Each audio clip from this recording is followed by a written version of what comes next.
But we have with us a man who's been hugely important in industrial music and the music that he made with his band Esplendor Geométrico. Sorry. I'm going to have to apologise throughout for a very poor Spanish pronunciation, has been massively influential on music which you would expect and also music that you wouldn't expect.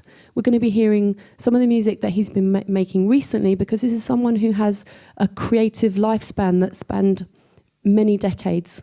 And if you think about it, most people have a kind of purple patch, don't they? A period where they're creative, where they make stuff. And usually you find that period is fairly finite. But I think you can say very accurately with this band, they've made creatively interesting, creatively strong and powerful and confrontational throughout a long time. So I'd like to say a very, very big welcome to Arturo Lanz.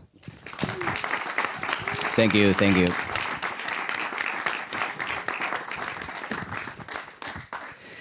So we're going to get some context later on and we'll find out about Madrid in 1980 and the context that made you make music.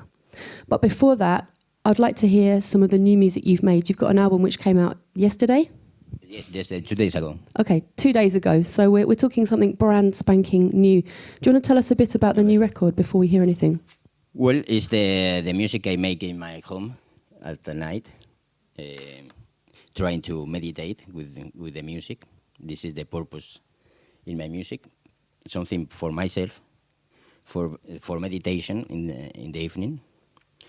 And I have friends that they consider that is possible to publish during 30 years. Mm-hmm.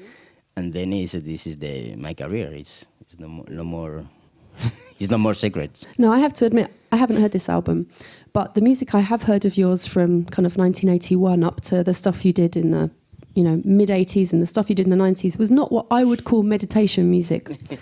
Your music is you extract tones from machines. Yeah. You scream, you shout, this is powerful stuff. Very repetitive, And this meditation music is this a radical departure for you? Are you making kind of dolphin music? Yeah, no. It's not like this, but it's something like a mantra. Okay. And it's a. Well, maybe for the rest of the people, it's a crazy idea, but for me, it's like this. Okay, so for you, it's like this. Let's have a listen. What's the track you're going to play us? But, I don't know, the first one. Okay.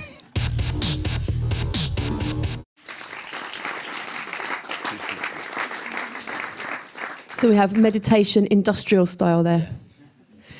I know, there's something I'm very interested in here. When you think about industrial music, you think about kind of being bludgeoned with something. You think about machines. You think about, you don't think about kind of funk in a natural sense, but somehow your music has a lot of groove in it. How do you find a groove when your source material is kind of industrial sounds and machine music and kind of aggressive sounds like that? Well, when I am in my home and I start to do this, it's not. I don't consider this is industrial. No, it's the people call this industrial. And at the beginning with Throbbing Gristle and Cabaret, Voltaire, this is industrial music. I consider only Throbbing Gristle. Mm-hmm. Then the rest of the groups, for example, Esplendor Geométrico, I think is not industrial. It's more.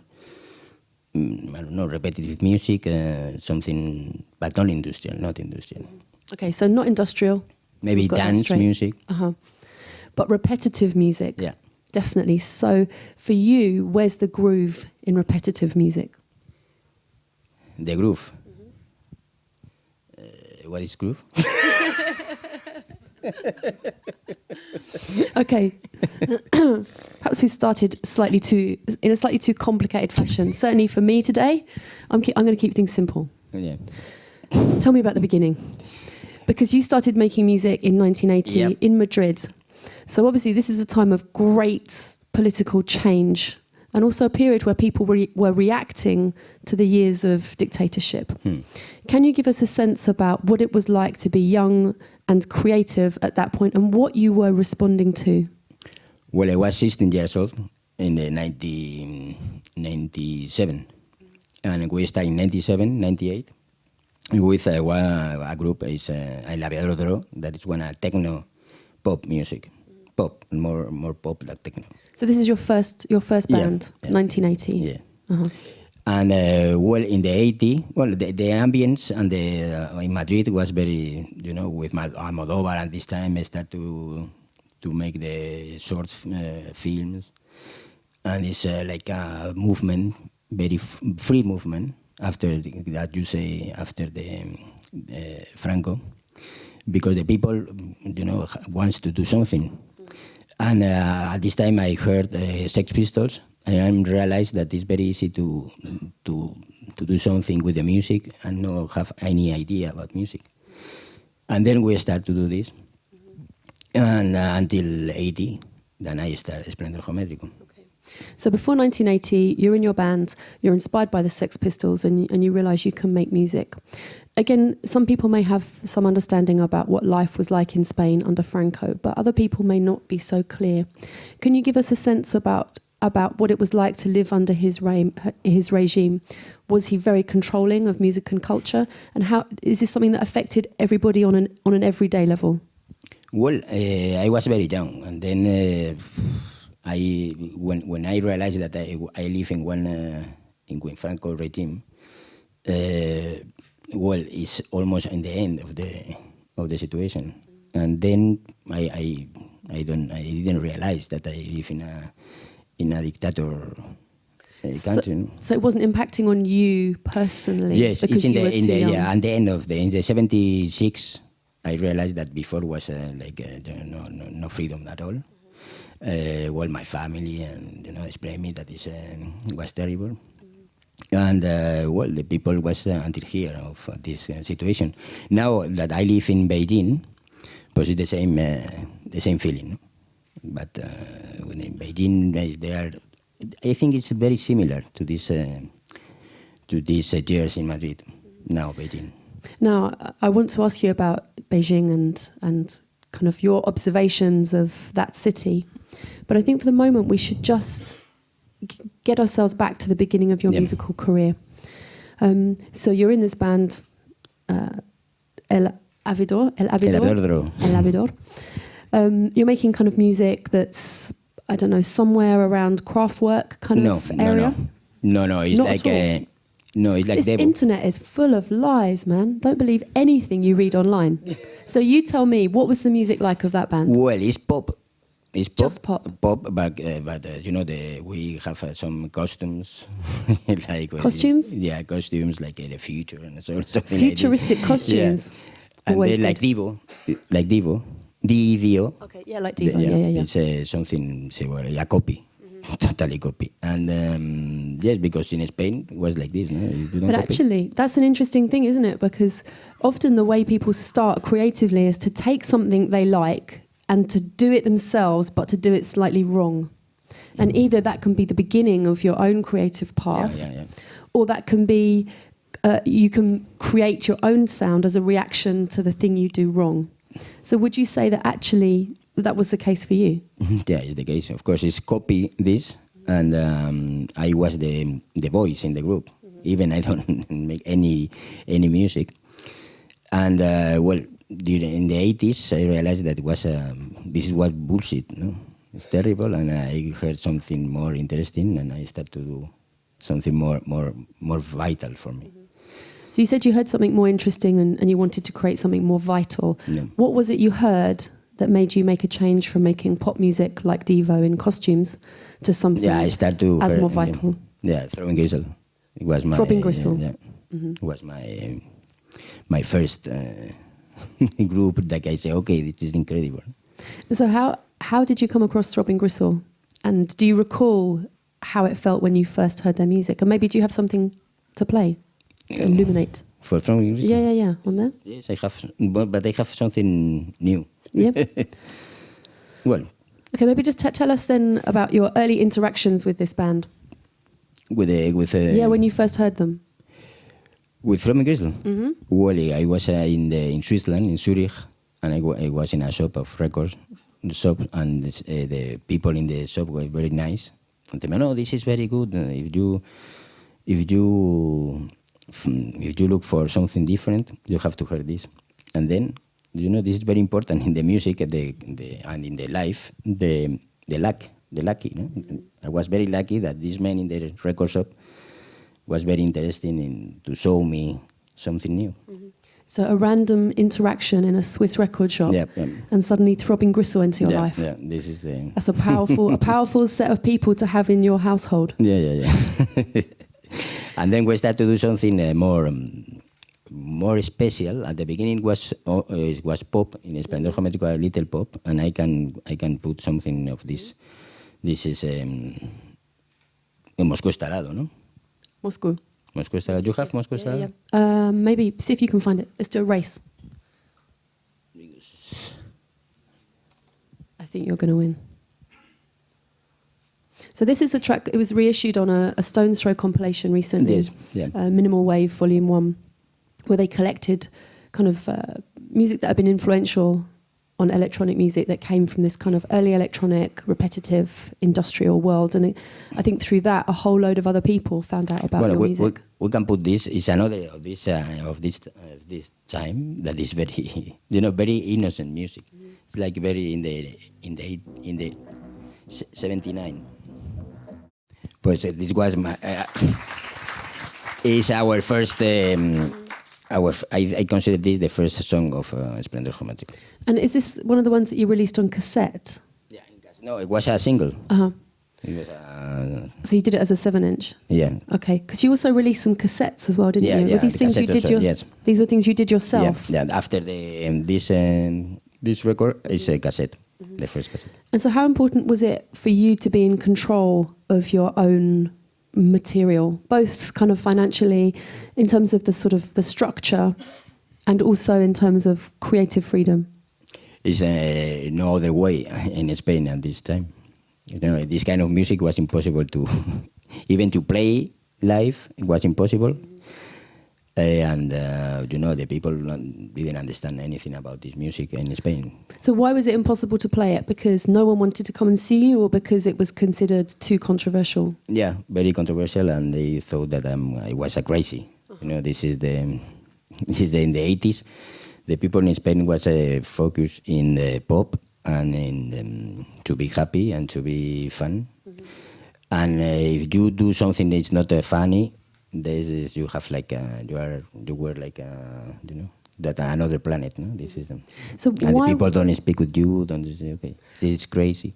So why was it so controversial? Just because this was music that people had never experienced before, or because you were covering things that were or you were using imagery and ideas that were quite shocking?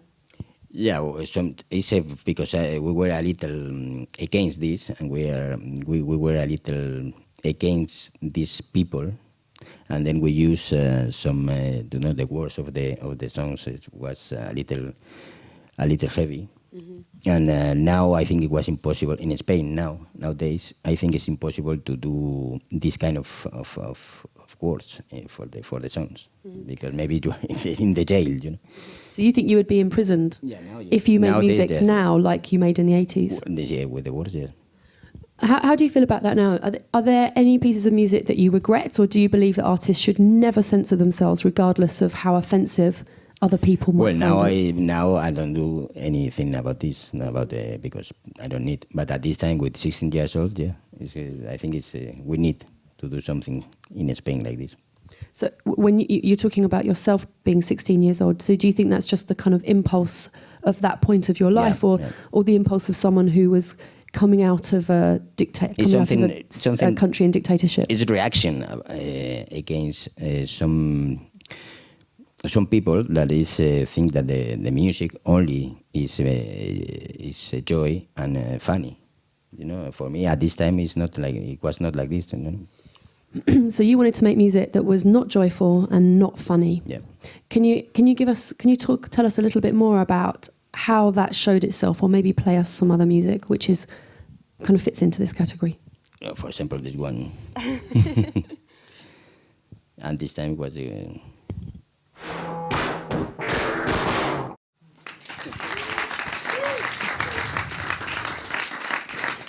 I mean, you've kind of already answered this, but I have to ask you this again after hearing that record. Where do you stand on censorship generally for an artist? should an artist ever censor themselves? Or should an artist always feel free to make the music that they feel regardless of potential offence to other people? Well, can you repeat, please? Do you think an artist should ever censor themselves? Yeah, of course. What's more important, my right to say what I want or someone else's right not to be offended, I guess? Well, now I think it's very important. Don't offend the people. Mm-hmm. Now, I think it's the most important. Don't to enjoy your music, but don't offend anyone. Mm-hmm. So does that just come down then to words, to lyrics? Because obviously before you were writing words, and now obviously there's still a vocal element to what you're doing, but I understand you tend to use words that you find, so found material, newspaper headlines, yeah, same. Words you like rather than lyrics that mean something. So do you just think, is it just important? You say now that you don't want to offend people. I mean, maybe musically you still want to be strong and powerful and confrontational, but you no longer want to use words that other people would find offensive. Yeah, this is. So is there a difference between words and music then in terms of their power? No, because impact? music I think is impossible to offend because I'm doing for myself. I don't do for anyone, and then I don't think on offend anyone. Only me. If I don't like, I offended for my music. You know? But the rest of the people, no. I think my music. If you don't like, don't listen to this music. It's very easy. But the words is different because the words is the people can suffer with the you say, you know. And this I don't want the people suffer. Let's talk for a minute about the equipment you were using to make these early records. So you'd come from your band that was more kind of pop-centered. You started your band with 2 other people? Yeah, 2 people. Uh-huh. And I understand you picked up a Korg and a 4-track recorder. Yeah. So what was it, a MS-20? MS-20, yeah. Uh-huh. MS-20 and one Echo, very primitive, delay. And of course analogic, but no, it's digital, no. And this time, no, doesn't exist. And one record for 2 tracks, 2 tracks record machine. Okay, so 2-track recorder. Yeah, 2-track recorder, and an MS-20 and MS-10. Okay. So were these machines easy to get at that point, or were they still quite rare or expensive? Well, the 2 members of Esplendor Geométrico sell the guitar and bass, and then they buy the synthesizers. Okay, so they sold their guitar and their bass for their synths. A transaction which other people would recognise. Yeah. So were you aware of other people kind of making what might have been called then machine music? Machine music. Who else? Were you aware of other people who were doing this, or did you feel like it was only you doing this? Es que in Spain nobody did this kind of music. I guess I'm interested in who you considered to be your peers. So who were the artists that you felt were working in a similar area to you? Well, Cabaret, Voltaire. Okay, Cabaret, Voltaire. And Throbbing Gristle. And Throbbing Gristle. And then in the same time it's HPK. We were some friendly relationship with HPK, Australian group. But so the Korg, what did the Korg and the 2-track recorder give you that the guitars and the drums couldn't give you before? The guitars and the what could the Korg? So what was the difference for you of working with a machine, working with the Korg, and working with instruments? Well, it's much more easy. It's easier. That guitar, well, it's more. You know, you can do it at home. You know, with the earphones, and it's very easy. You know, the guitars and the drums, and it's awful. In your home, it's terrible. You have to be a local to stay there. And, you know, in my room, it was impossible. My family hates this music. Then I can to use earphone and with a guitar. So, did your family enjoy your music more? No. Once you moved. No. They don't like. No, because they are happy for me because I'm happy, but. You know, the music for my family is not very serious. One other thing about this particular period in time, you took your name from an Italian futurist. Yeah. Was it very common at that time to be inspired by politics and radical philosophy? Because I'd say now, if you were to talk to most musicians and say, are you inspired by politics? Are you inspired by radical philosophy? Most people would probably say no. I mean, I could be wrong. But I'd say generally people feel that politics and music should be separate. Quite often they are quite separate, and there are not many people working in a way that's kind of naturally cohesive between the two. So can you tell us, was this kind of an average, a normal thing to do at the time? Yeah, well, yes. It's because the name, it was very, very nice in Spanish. Esplendor Geométrico sounds very good. And at this time, we read a lot of futurism, philosophy books, And then we start this. Like Aviadrodro is the name of one futuristic opera, and Esplendor Geométrico is the name of a poem of Marinetti. And but there's nothing behind of this now, and not before. It's only the name, because it's beautiful. It's nothing. It's not intellectual. Nothing intellectual behind. So for you, it was just that you liked the sound of the words. Yeah, this is. Because interestingly, it's like in the CDs. The name of CDs, the name of the tracks is like this. There's nothing behind, because the names, I don't put the names. It's another people. For me, it's not interesting to put names.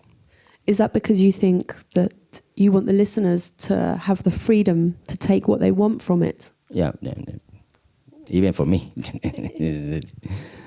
But it's interesting because at the same time, in the early 80s in Detroit, people like Juan Atkins, the people that went on to make Detroit techno, were listening to kind of similar music that overlapped with the music you were listening to, and were very interested in futuristic texts. Yeah. I mean, for them, I guess it was more Alvin Toffler than it was kind of Marinetti. Yeah. Or the people you were listening to. But it does seem like at that point in time, there were people across the world who were having the same idea and were expressing it differently. Yeah. I guess for the Detroit guys, they were taking the industrial sounds of their city, and it sounded like techno. You were taking perhaps the industrial sounds of your city and making it sound different. Yeah, different. Yeah. Point over. Okay, so we've talked about some of the kind of the very first pieces of music that you made. But you've carried on making tens of albums. You made 3, 4, I think 5 albums in the 80s. 4? I don't know. Loads. Loads. Yeah. Anyway. But there was one album in 1988. Is it Mecano Turbo? Mecano Turbo. Mecano Turbo. In the Mecano Turbo. Mecano Turbo. Which seems to be a kind of album which had another kind of turning point with some other influences coming in. Do you have some music from that album with you? No. Or if not that one, then maybe no. Perhaps there's another album from the 80s that you would care to share with us. Because this is a point, you started your record label, Esplendor Geométrico Discos, in 1985. I guess partly because you had to, but also so that you have this creative freedom. Yeah, I don't know if I have here. I don't listen my music. Okay. Then I never listen my music. Mm-hmm. Well, I guess some of us will be listening to your music when you play. You're doing your live show here, aren't you? Yeah, I listen my music. I like to hear my music live. When you're performing it. Yes, because it's the only opportunity I have a lot of sound, a lot of power. Now, anyone that's seen any YouTube clips of you performing will know that definitely there is a lot of energy and power in your performance. I mean, really.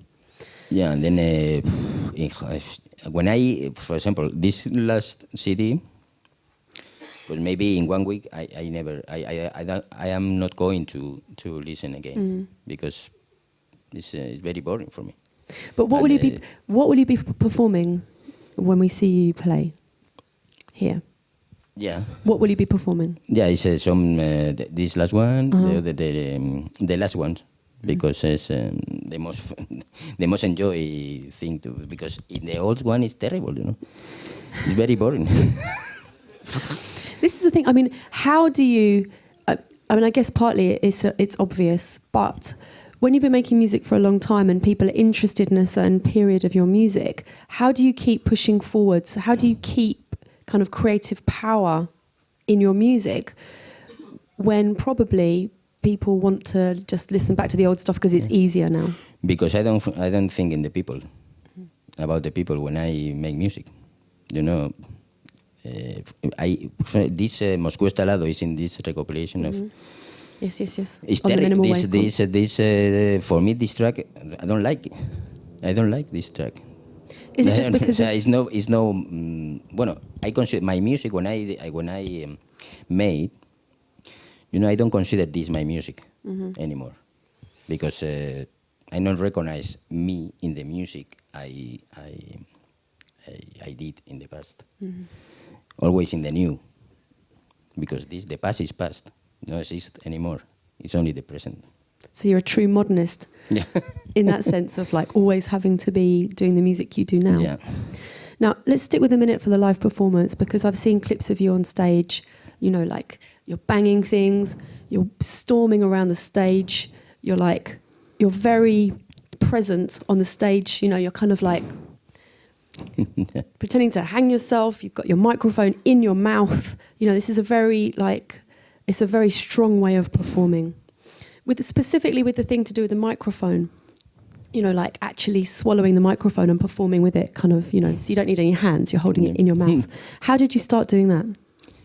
No, it's natural. It's not. It's nothing study or nothing. It's in the stage. No, I don't have this idea to do this in the stage, but it's something that you are in one state. Then it's similar to the mantra or something like this, and then you can do. Even I did gym. I did exercise in Germany in one concert, because it's like a very the power of the sound is, and it's very repetitive, and you start to be very physical. It's very physical, this music. It really is. I mean, it's not. I think when we first started talking, I asked you something about a groove, and it's actually not necessarily a groove, but it's almost something you can't help moving to. There's a physical response to the music, which is quite powerful. So for you as a performer, do you feel that you are just kind of doing what your body is telling you to do in the moment of that music, rather than, I guess the opposite of a dance routine? It's like a kind of, you're following where your body is taking you in response to the sound. Yeah, this is exactly this. I mean, it kind of looks like that, to be honest with you. It looks like a very kind of primal state that you're in as a performer. It depends on the sound of the state, for me. It's, if the sound is good and power is very, very good for me. It's an experience. It's like a... If the sound is not good, then the concert is very relaxed. So then we'll see you in your chair, just kind of like pressing a few buttons, maybe doing a few little formation dance routines. Yeah, but it's very physical. It's not with a laptop, because maybe it's broken at the end of the concert. This is I have to consider this also, because sometimes I broke the things, but not with a pause. It's not nothing. It's nothing prepared. It's not. No, it's like natural. So what kind of things? Maybe this is like this guy is saying something no sense, but it's true. So what kind of things have got broken recently? Well, it's terrible. One wave station, decor was terrible for me. So what? Sorry, repeat that. Wave station. A wave. Wave station. Yeah, wave station. Of course, that is incredible instrument, and I broke. It's terrible. How did you break it? You're just in the moment. Yeah, in Japan with percussion, and then totally broken. Kaput. Yeah. But it's awful, because it's no sense to broken, but it's. one thing that occurred to me when I've seen your performances is that actually a lot of today's generation of laptop performers could learn something from you. You know, whether or not they choose to trash their equipment, that's another thing. Yeah. But certainly, I've not often seen laptop performers who are able to own the stage or to move away from the laptop. You know, you've got controllers. Salvador was using a controller and you were using one in your performance. You know, moving away from the laptop and controlling it remotely. But actually, it will be interesting to see how this generation of, you know, laptop performers start to develop performance which allows them to step away from the machine and actually interact with the crowd or to use the stage slightly differently. Well, in our case, is Saverio Evangelista is the other member of the group that is more relaxed, and then they control the things, no? And then it's good, no? For the... But for example, I think the people like Albanotto or is more visual, and they play with the visuals, and it's okay, no, it's good. But it's not my case. We have visuals, but it's because of Saverio. They like a lot, but he likes a lot. But for me, it's not important the visuals. You know, it's only music. Not visuals, just the music. Yeah. Do you have something else you can play us? More music? Yeah. Vamos a ver. Wakey, wakey. That was the whole track? Espera, a ver. Joke.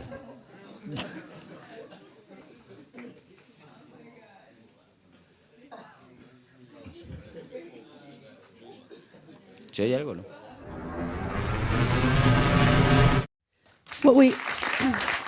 The voices are a lot of voices that I use is coming from YouTube.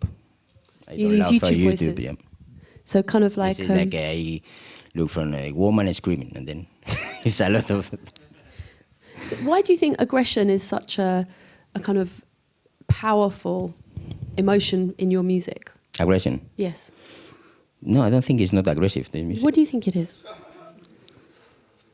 Aggressive? No. Maybe confrontational, maybe disturbing, maybe... What would you say? I think it's nice. It's so funny, isn't it? Because I think it's for the work, for the peace of the world. But a different person, it really does show, doesn't it, how a different set of ears, a different cultural influence will interpret because music you have to, differently. This music you can listen with earphones, no? And very, very loud. Mm-hmm. And then you have to realize every sound of the track, and then it's like something that you start to have a empty mind, you know. This is and then you can use also to jump, you know, or to have you know. This is, but no, it's not aggressive. I don't feel it's aggressive. So. You said at the beginning. Maybe I'm wrong. No, but like you say, it's just that's one of the kind of the beauties of making music, especially something that's quite unique, is that it's going to be accepted differently by different people. Isn't it? Yeah. I mean, no one set of ears hears in exactly the same way, and no one person. We all perceive things differently, don't we? Of course, I respect the people think that it's aggressive. But for me, no. Of course. But you just, you referred again to this kind of meditative aspect to the music, so that if you kind of put your headphones on and you get into it, somehow it will empty your mind, or somehow it will allow you to reach a state of I don't know, a state of what? To empty mind. This is empty mind. Mm-hmm. It's very easy with this to be empty mind. And are you interested in kind of meditation generally outside of the music that you make? No, I started, yes. Uh-huh. I'm very interested. Is this something that you practice? Yeah, I practice meditation. And does that help you creatively? No, not really. Not for the music, but for the yes, because my life is also music, and then it's for my life and the music and other things that I do. Of course, I recommend this to everyone. These meditation techniques. So maybe very nice. If you were to, offer some tips or some thoughts on people of how to make your whole life creative rather than just a portion, perhaps meditation would be one part of that. Yeah. Of course, it's very, very creative. Even if you meditate, if you create things, then it's very, very creative. Anything else that you would suggest to ensure that you have a creative life? Don't make so importance to the music. I don't give any importance that I do. This is, I think it's the most important. I think for me, no, you know. Of course, it's very important for the creativity. Don't look for money, for example. Mm-hmm. Don't look for to the people buy your records. You know, I think this is very anti-creative thing. So you're saying, to be creative, you need to not put too much attention. Yeah. What do you mean exactly? That you shouldn't attach too much importance to your music, and certainly not to the idea of making money from it. Important for yourself, not for the rest of that. You realize that the rest of the people, maybe they don't like it. Maybe it's not important. You know, it's important for you, for yourself, but not for the rest of the people. Then you have to realize this, because if not, you are going to suffer a lot. And I did a lot of things more. Music is 10% of my life. So are you saying really that if you're making music, you have to make it for yourself, and that's it? Yeah. I mean, I know it's kind of obvious, because really, if you're that's what everything creative comes down to, isn't it? You make it for yourself, and if other people like it, that's a bonus. But sometimes it can get quite complicated, can't it? If you're making music, if it becomes your business, it can be very hard not to kind of feed the business and making music that the business of yourself requires. Question. Yeah, this is the question that if for me it's impossible to live with this kind of music, but I like, then I have to work in another thing. You know, if not, even if I have no money, but it's impossible to do the music. Then I have to work in another thing. Can you imagine not making music? No, impossible. After 40 years or 35 years, it's impossible. So how often do you work? How often do you make music? Every day, every evening. So, like, is it a routine? So maybe after dinner you sit there and make music for 2 hours, or what? It's like a routine. Yeah, it's a routine, and I use the Mac, and with now, because before it was impossible, but now I have a Mac and I use Logic, and with the rhythms with this machine Ultra Beat. I think it's the name, I don't know. And it's very nice rhythm machine. And you can do it a lot of rhythms, very repetitive. And this for me is, if I can stand 20 or 30 minutes with the same, then I consider that is good. If at 10 minutes I say, I start to be boring, I discard this. So you mean that if you can listen to a piece of music you're making for 20 minutes... More than 20, maybe 30. Then it's like you will continue with it. Yeah. If after 10 minutes you're bored, you'll dash it. Yeah, if I'm boring, I finish this. Interesting, because it's a very fast work rate. So how long does it take you to make a track? Very few. It's nothing, because it's when you, after 30 minutes, you say, okay, it's okay. And then this is the base of the track, and then I go to YouTube. I go with the synthesizers. I put some sound that is okay in the rhythm. It's okay, and I try not to put more on the day after. You know, to stay like this the track. So you'll leave it. Yeah. So basically, I leave them. You make the track, go to YouTube, get some sounds. Yeah. Put them on the track, and then are you? So once you've kind of placed stuff, are you doing anything more to it, or you're just saying, right, that's it, it's done? No, that's it. It's done. Wow, so it's kind of like... Yeah, because at the beginning, when MS20 and MS10 and these kind of analogic instruments, was impossible to have to record, because it's impossible to repeat the same track. And then I try to do the same with the digital and with the computer. Okay, so you're taking a kind of analog working practice into a digital environment. Yeah. And does that work for you just because that's how you know to work? Or does that work for you because you think there's a kind of power to things being raw and this is because it's unfinished? more forward. Yeah. If you start to put more things or to think about this track then it's no sense because it's not fresh, like you say. It's more natural, And the next day you have another track. I mean, I think one thing that maybe some of the people here might sometimes struggle with is when to know when a track is finished. Because the temptation is to keep working on it and to make it perfect and to find this point where it's done.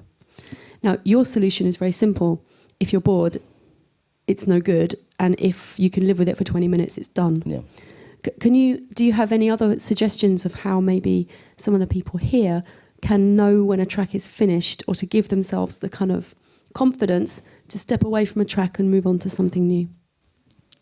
It's impossible to give some advice. Some people, and of course they know more than me in the computers and music, and then everyone has the way of work, and I think all of them is okay. But perhaps, do you think that part of the reason that you've produced so much music and that you've released so much music in every decade since your first releases in 1981 is because you know how to finish a track? Yeah, maybe this is the reason. Yeah. Because actually, I know some brilliant musicians who've hardly put out any music because they're never content. The perfection is terrible, I'm not perfection. I don't look for perfection. This is no matter about the perfect things. No? Even it's better not be perfect. I think for some musicians, a quest for perfectionism can be a real curse. Yeah. Now, moving on to something else. You live in Beijing. Mm-hmm. I mean, some people here may know about the kind of music and culture you'd find in that city, but I don't. Can you tell us about what attracted you to live there and what it's like musically and culturally to live in that city? Well, I live there because I work there in the embassy of Spain, and it's a very interesting city. I was 15 years already there, and people are nice, and now the music starts to be, it's like in Spain in the 80s, and it's a lot of groups doing pop, of course techno and noise. It's very, and I think in 2 or 3 or 4 years, it's going to be very interesting people there. So it's interesting because, again, I might be wrong here, but my understanding is that in Brazil, the Tropicalia movement, which was very kind of beautiful music, was a reaction to a totalitarian government, but making music that was kind of very subtly against the government. So you could make points, you could speak to the people, but you did it in a kind of very beautiful way. Do you think that there's a point where a totalitarian government is changing, which makes people want to make music that's more powerful? No. I think the people who make music there is not thinking about the change the government. Okay, so because at the end, at least it's very free. So if you don't say that the Communist Party is awful, then you can do like you want. This is then the people is not interested in change in general. Nowadays, because maybe in 5-6 years, the level of the society is going to be more and more. The people, the medium class is going to be more important. And then, the Communist Party is preparing now. It's preparing to change. Then I think it's not to be very violent things there. So what kind of music have you come across whilst you've been in Beijing? Are there any artists or bands that you've seen perform that you thought were particularly interesting? Well, it's a band that I don't know if it exists already. It's a White. It's 2 Chinese people, 1 girl and 1 man. It's very interesting music. White as in Blanco? Yeah. Uh-huh. And it's with MS-20. And very, very, very nice. The wheel has come full circle, as they say. And then there are people that who extremely noise music, extremely like Japan, but I think more than Japanese people, because Chinese people are more radical than Japanese. And then there are a lot of techno, and DJs now is one of the place to go for DJs is Shanghai and Beijing. It's a very good market for them. I mean, I guess, it's a fully global world, so of course it's perfectly natural that young kids in Chinese will be listening to the same, young kids in China will be listening to the same music that we're all listening to here. It was impossible to listen to the Beatles, but now it's possible to, even if the social networks are totally, it's impossible to go to Facebook or YouTube. This is all cut. It's not possible to go to this page. But the people have this VPN, then it's not So it's not officially possible to go to Facebook or YouTube, but there's ways of accessing the music. Okay. There was one interesting thing which kind of semi-taps into this, that I heard you saying that you felt that you made folk music, but with electronic instruments. Yeah. And this is something that I've heard said, for example, in the UK, some people believe that grime music is folk music, but instead of being like an old Irish guy in a pub with a violin, you're a young guy from the streets of East London with a microphone. Would you say? I mean, is that an accurate quote from you? Do you believe you're making folk music, and what does that mean to you? More than folk is like tribal, like tribal music. It's more than folk, but it's something that is not technological music. I prefer this, that it's not technological music. It's more physical, and it's more, it's more like a primitive. It's very primitive. I think it's very primitive music. If I can do this the same with my body and not use instruments, I think it's better. But it's impossible. Now we're going to put it out to questions from you guys fairly soon. But are you aware, so I guess you're saying that it's kind of primal and physical rather than being folk music. I guess folk music maybe is something that reflects the feelings of the people. Yeah. And tribal music is something maybe less conscious, maybe. But are you aware of the influence that your music has had on musicians who are operating now? No. Is that because you're not interested in perhaps seeing yourself like that, in the way you you just don't know? No, I'm not interested. And I think it's very, I don't know, I'm not interested in, because I'm not mythoman. Myth. So I don't believe in myths. Okay, you don't believe in myths? Yeah. And then when I heard that, some people say, it's a cool band or something that is, is, for me, I don't believe this. I don't believe it. And the people say, the influence, everyone have the influence, and it's not important. You influence the people. So I guess what you're really saying is you don't believe in a kind of mythology of self, a mythology of you. Yeah. You just see yourself as real. Yeah. Interesting. And that's quite a strong, not many people would think the same. It's very easy, I think, to get caught up in an idea of what other people think of you rather than what you think of yourself. Yeah, no, I don't care about the people think about me. I guess that's a precondition for creativity, perhaps. Yeah. So perhaps we should hear another piece of music, and then perhaps we should see what you guys would like to ask. Bueno, pues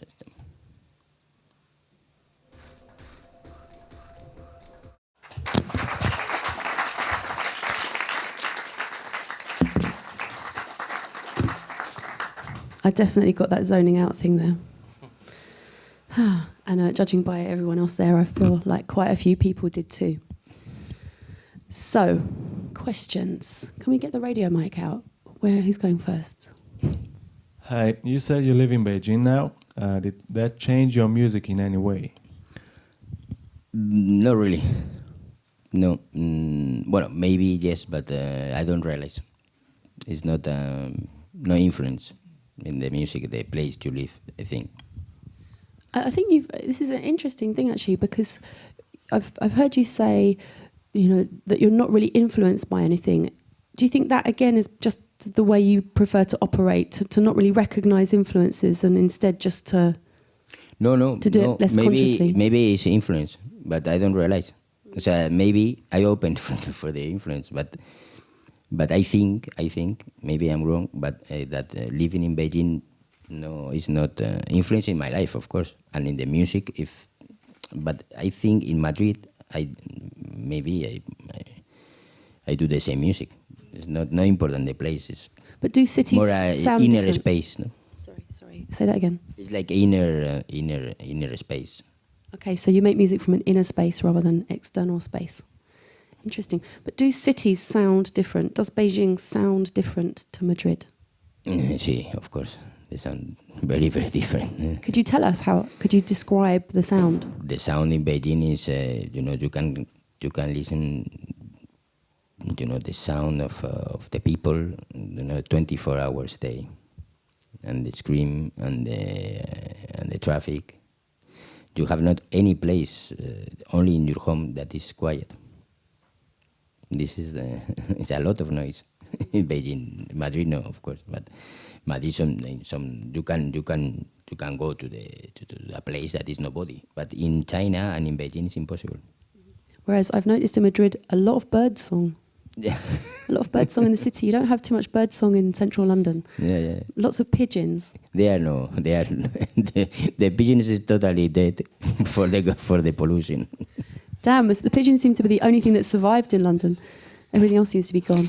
In Beijing, the 75% of the days in Europe is impossible to go out.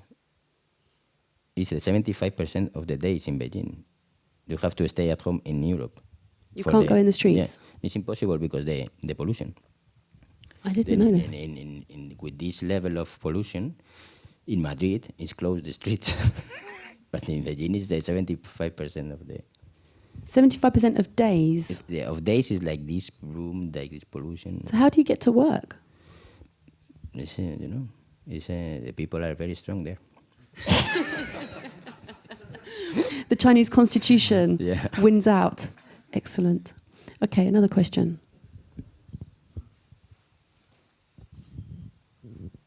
Seems like you make a lot of music. You're saying you make it every day. Do you pick like what you want to put out, or do you have like a lot of tracks? Like you have so much to choose from. Do you like kind of see what works together? I'm just curious, like how you pick what will go on the record or come out to the public. Yes, well, not me. It's my friends. I send the tracks to them, and then they choose the tracks better for them. Do you send them everything, or kind of like everything? Favorite? Oh, okay. Everything. So how much is everything? Everything I like. Okay. Everything I like. So typically... Everything that I can stand 20 or 30 minutes with this music. And then I send to them. They put the name of the track, and they choose the best. And then it's okay. Cool. Do they pick the art as well? Yeah. Like the artwork? Oh. Cool. Must be good friends, too. Yeah. Okay. Next question. So really, it's a very different way of working, isn't it? To just literally strip out every other element, the naming of the tracks, the artwork, the selection of the tracks, everything of that you're just not interested in, just the sound. Yeah. Wow. I think that's probably, I've not come across anybody else, to my knowledge, who works in the same way. Usually most artists are kind of involved in the other sides of it. I think it's really fascinating. I'm not interested in the, only in the moment of I do the music. The creation. The rest is, for example, if it's not the people who publish this CD, or all of the CDs, if it's not for them, I have not any music in the market, because I don't interested to do this. And how does it feel when you get this back? So to you, your music is these tens of tracks, 20s of tracks, hundreds of tracks on your computer. You send stuff off and it comes back like this with track names and a selection. How do you feel about your music when you see it represented to you like this? But sometimes I don't. Sometimes I say, "Where is the track Presión?" No sé. I don't know. Cada día más. Luz de socorro. So, I have no idea. And then, well, it's okay because it's very good for the ego. you know, to down the echo, no.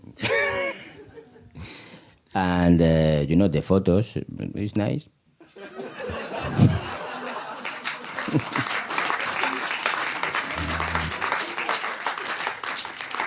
You might not be a perfectionist, but you are absolutely a purist. Next question. How long normally a track of you have? How many minutes? Do you think about that? No, I don't think about the minutes. But it's because, for example, this CD is only one track is 5 minutes 45, but maybe it's 12 minutes. You know. Okay, you It's just the people cut. you don't think about arrangement. You don't think about arrangement. You just bounce like 30 minutes of music and send them, and they just cut a part that they like. Okay. And about when you are searching for samples in YouTube, you search them randomly. Yes. You don't have a subject. You're not searching like for a speech for anyone. Yeah, for example.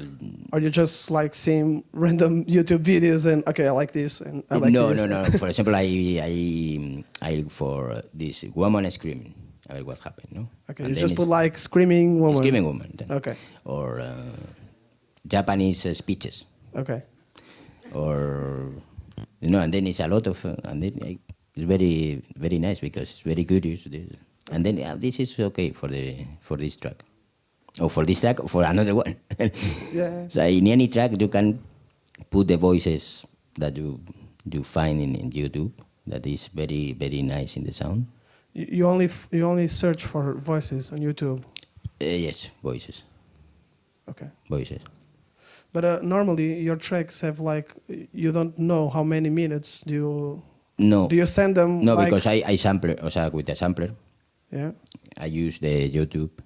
And I put in the sampler, and then I repeat. No, the final track, when you send to the people, how many minutes? Around, it depends, 12, 13, okay. 20. And they just cut whatever they want. Yeah. Question over here.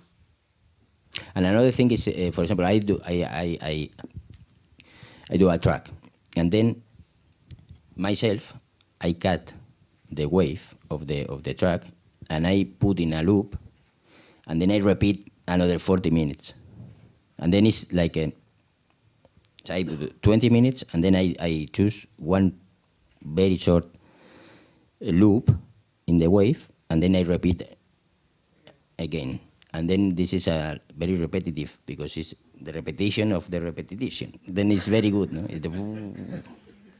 So this would be the basis of a new track? Yeah. Okay. Hi, sorry. So you said you work in an embassy in Beijing. How do you manage that dual life? How do you manage to make the music work and the work in the embassy and put it all together and still be as energetic you are? No, because, it's a lot of, I have to work. And, my position in the embassy is like a diplomat. Oh. And then I work there is very easy work. It's not very, it's not very, very difficult. And then more than music, for example, two Sundays ago, I did a marathon because I like to run and I like a bike, and this is the 60% of my life is running and bike. 10% is music, and the rest is we stay in the office. I'm with my children, and this. But now the most important is running now for me. But running is also very meditative, isn't it? Yeah. And also, when you're talking about running a marathon, when you're running with other people, something happens to your heart rate and your blood pressure where you can synchronize with other people. So I guess perhaps... I run now every day around 15 kilometers. Wow. You don't mess about, do you? They love to do. Very nice. Serious. And it's very good for music because it's very repetitive also, no? So the running helps you find... The rhythm of the breath, is very, very good. Like a concert. So you mean the sound of yourself when you're running is music to you? Yeah, it's like, yes. or does it help you make music when you get home? Yeah. It's like, it's, you can think, it's better don't think when you run. Only hear and listen the breath. I was asking if you listen anything when you are running. No. Okay.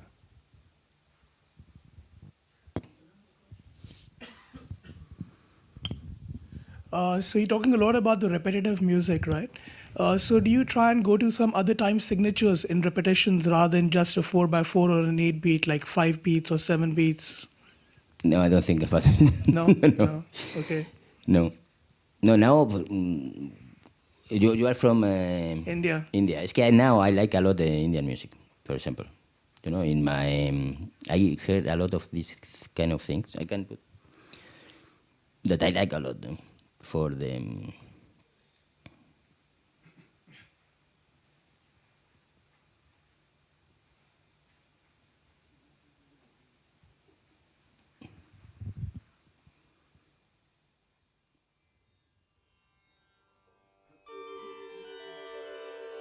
Yes, it's the mantra of Ganesha. Yeah, and then it's this is 22 minutes. Then it's for me, it's perfect. This kind of things, very repetitive and very. This is I listen now. This is my influence. Great, thank you. Lovely, thank you.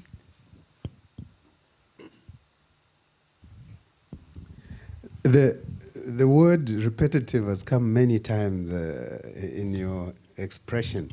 It seems like you are trying to say life itself brings about a lot of repetition, repetitive movements and thoughts and arrangements in life. So you are trying to perceive life as such, and then you are trying to go slightly beyond what everybody perceives to say, there's even more if you take time to think about life. Uh-huh. That's my analysis of your background for music. You can confirm that? Yeah, it's right. Great. Yeah, I think repetition. So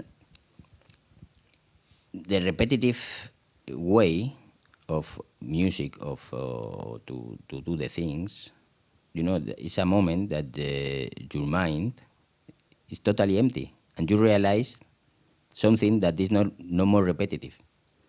No, not quite. Actually, you're right. It's what makes music interesting is some parts, either rhythmically they repeat, or a certain motive repeats, or a tune that constantly repeats. Yeah. And then it's harmonized at some point or something like that to make the arrangement more interesting. Yeah. I do agree with you. Thank you. Do we have some more? Do you have a question? No. Any more? Yes. All right. So you said that you don't see your music as aggressive, maybe because you don't make it in an aggressive state. But maybe the tones and the sounds some people would see as aggressive. I'm wondering if there's any music out there that you do see as aggressive, like even if it's not something that traditionally sounds aggressive to most people. Just like what sounds offensive to you? Like I guess I'm asking like what about music like can't you just stand completely? What do you hate about some music? Well, I don't hate any kind of music, but I don't like the music with aggressive message against things. Before, yes, when I was 16, it was very good. At this time, but now, for example, these Nazi groups, this for me is awful. This kind of music that or racist message or something like this. It's not matter the music, it's the message. For music it's okay, but the message. It's very dangerous to give a message in a song, Right. even if it's for peace or it's for hate. To give a message. The people who give this message, who is? Right, yeah. He's a musician, but it's no more. It's nothing special. No one special. It's one people, and they do a word. It's something political or something, one idea. But who is these people? Who are the Beatles? Who are John Lennon? Who? Like, why should you listen to them? Yeah. Yeah. Then it's dangerous for me to give message with music. But have you always felt that way? Have you been that way for a long time? Well, yes, long time, around 20 or 25 years. Thank you. Okay, do we have any final questions? No. Okay, well, before we go, I think we should just perhaps, could you play us a snippet of one more piece from your new album, because we're going to be hearing you play live tonight, isn't it? Yeah. Tonight. Do you do any preparations before your live shows? No. You just go and feel it. Power. No prepare. Only Saverio, que is prepare some bases, but no me.